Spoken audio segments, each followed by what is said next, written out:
Unit 7 review. Directions. Simplify each expression completely. There should be no negative exponents in your answers. All right, so if I'm looking at the first one, I'm going to put ones on each of these. And I remember if we have parentheses, we get to multiply. So I'm going to get 2 to the third, a to the third, b to the third. And then times, again, I'm going to put ones on there. First of all, if I take a negative and square it, that will give me a positive number. So I'm not even going to worry about the negative. So I'm going to have 4 to the second, a to the second. And now if I work this out, 2 to the third power is going to be 2 times 2 times 2, which is 8. So I'm going to have 8, a to the third, b to the third, times 4 to the second means 4 times 4, which would be 16, a to the second. And then from here, 8 times 16 is going to be 128. You multiply the normal numbers, and then I'll add up any ones that have the same base. So a to the 3 and a to the 2 will give me a to the 5, and then b to the 3 just comes along for the ride. All right, the code letter for this video is M. All right, if I have parentheses, I know that I'm going to multiply my exponents. So I'll get m to the 40, n to the negative 35, p to the negative 20, and then it says that there should be no negative exponents. So anything that's negative belongs down in the denominator. So m to the 40 gets to stay up top, but n needs to move, and so does p. 28.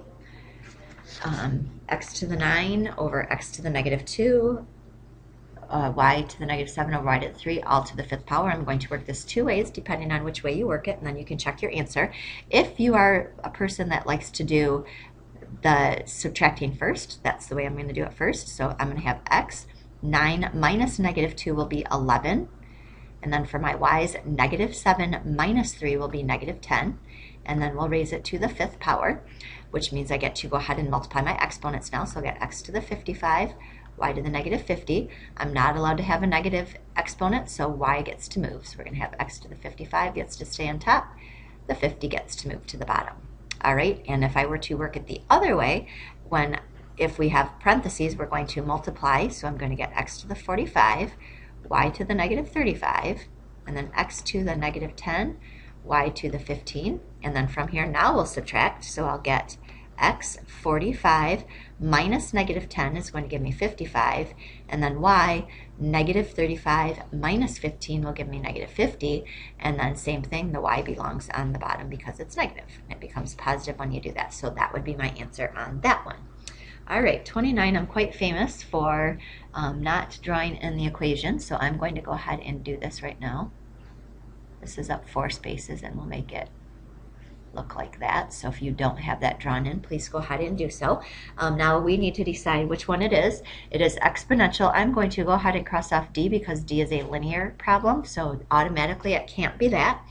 I'm also going to cross off C because 0.3, if your growth rate is less than 1, it's going to actually get smaller, so it can't be that one. So it's either going to be A or B. And I notice since this one touches up at 4, choice B is going to be the one that we get to pick.